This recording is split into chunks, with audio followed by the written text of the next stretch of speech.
You're listening to Bark and Wag's 15-Minute Vet Talk.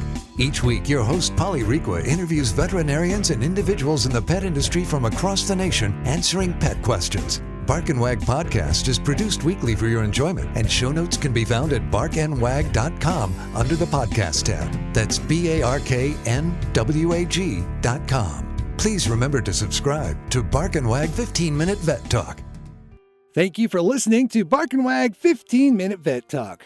Bark and Wag is dedicated to protecting our dogs through advocacy, education, and supporting like-minded dog lovers by selling custom pet products. Bark and Wag is excited to announce our new partnership with a Colorado hemp farm to produce a line of CBD products for your pets. Bark and Wag has CBD pet tincture available in 300, 750, 1200, and 2400 milligrams. Bark and Wag CBD is pet safe, no THC, it's made in the USA, and is CO2 extracted. Please check out Bark and Wag's website, barkandwag.com. That is BARK, to see our line of CBD and awesome merchandise.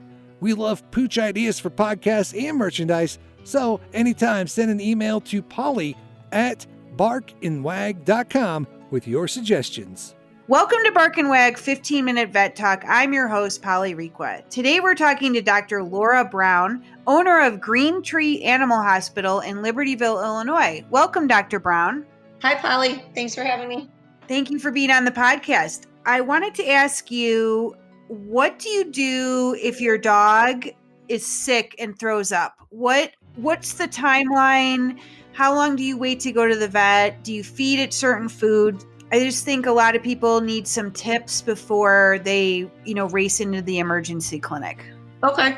So it kind of depends on, this is where I tell some people, use your mom intuition. If your kid throws up because he had too much Halloween candy, you know why he threw up. But if your kid throws up and has a fever or is so listless and down and out and can't keep water down, then you're more concerned and you need to call the doctor, right? So same for dogs. If your dog got into the garbage and throws up the garbage, then you know what caused it. And then as long as he gets all the garbage up and he's running around like a nut and happy to eat the next meal, having normal stools is super important. Then that may not be one of those things that requires veterinary attention. Okay. But if your dog got into the garbage or the laundry basket and ate some underwear or some leftover fried chicken wings and has ingested that stuff and now doesn't feel well, 12 hours later, then they don't feel well because they're vomiting, they're not eating, they're pretty lethargic, they can't keep water down, they're vomiting that much too. Depending on what's going on the other end. The things we worry about with vomiting is dehydration. Foreign objects cause vomiting in dogs. So if they ingested something that's not going to be digestible and get stuck, that's a common cause for vomiting.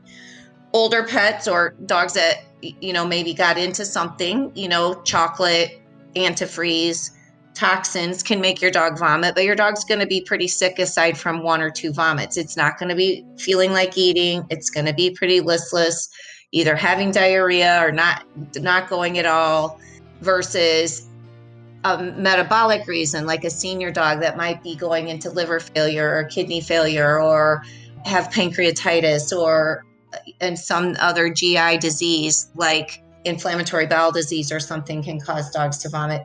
Some of those are as long as they're feel good in between, they vomit once, a couple hours goes by, they feel okay, they feel like they want to eat. Those may not require a rush to the emergency clinic.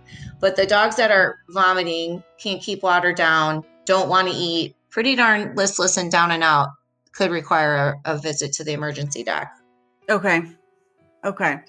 And so the other question you asked me is what to do at home if, it's midnight on a Sunday night and it just happened and you're not sure and your dog's kind of okay. Then the key to vomiting is to let the dog's tummy settle and rest. Don't put any food in it for, 8 hours. Make sure once it gets water, little sips of water. If they dive into a bucket of water and drink a whole bunch all at once, They may vomit whether there's something wrong with them or not, but adding that much water to a already upset tummy could induce more vomiting, which is the opposite of what we're trying to do, is to get fluids back in them and settle their tummy. So a short fast of no food at all and just fluids. There's lots of times we don't eat a meal for 24 hours and you're not going to die as long as you have fluids. So not eating one meal or two meals isn't the end of the world, but not drinking and getting dehydrated could be. And then the other part of that is if everything seems settled and you're going to try and restart feeding, is to do a bland diet. And bland could mean boiled white rice, boiled turkey burger, hamburger. So boiling that stuff like gets the grease out of it. Cooking some or baking some white meat chicken with no skin or fat on it, some white yogurt, plain yogurt, maybe some scrambled eggs, pasta noodles. Those are all in the bland family, and that they're easier to digest than other foods. And so sometimes that'll, after the tummy settled down, restarting to feed that will keep the inflammation down at whatever started the vomiting in the first place, and they may move past that and do okay. I was laughing because you had said like at midnight, so I can be in the deepest sleep. As soon as you hear that noise of a dog about to get sick, I mean, I am up. So you can clean up what's coming. Yeah. So, and what about rice? Yeah, white rice is a carb source and tends to be kind of highly digestible. So that's why we use that. And then the protein source, a carb and a protein source going forward. So some sort of, easy to digest protein versus like no bacon, no steak with the fat on the edges of it, no bone marrow from the chew bone, no sausages or pepperonis and that's one thing I find as I talk to my clients. They get it. They are like, so don't feed their regular dog food. Right. Don't feed their regular dog food. But that means no treats too. And they're like, no treats. Yeah, no treats. When your tummy is upset, those are the things that are the hardest to digest. Yeah. So that's a good point, because I've actually come to the vet to pick up like a plain canned diet when the dogs have had vomiting. Yeah, there are definitely a handful of prescription diets that we dispense because it's just easier than cooking. Hills, Royal Canin, Purina make highly digestible GI diets, we call them, and they're just ready to go, completely nutritionally balanced. Dogs usually like them. We usually give them canned food because, they're not all dogs eat canned food all the time. So they're happy to get that because it smells good and tastes better than their dry food. And then it's a good restarter bland diet, but it's, a prescription for that. ID is one of them. Okay. Purina makes one called EN, and Royal Canin makes one that has the word gastro in it. And so if you do, let's say you decide that you're going to handle it yourself for a little bit, and you're feeding the dog rice and still throwing up, is there a time frame, like 2 or 3 days, then you need to go in, or is it a day, or what would be your...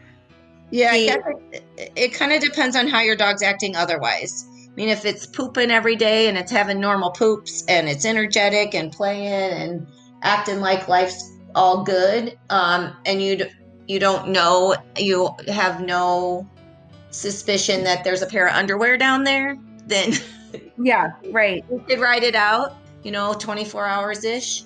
But if you're doing the bland diet and things aren't getting better, you need to go see the vet because you've already done like all you can do at home and your dog's still vomiting, need to be seen.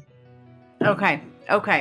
Yeah, so I just think as the snow, like eating bad snow or eating leaves, or, my dogs are always like on a walk and then eating something. So right. That's a pretty common issue. People, they get stuff out in the yard that you don't know about, or on a walk, or, and then that's something I call that dietary indiscretion that sets them up for a tummy upset. Similar to people kind of overdoing the Halloween candy, too much chocolate, too many tacos. That sort of thing. Right. Okay, good. Well, thank you for the tips and being on the podcast, and we look forward to having you back. Sounds good. Thanks, Polly.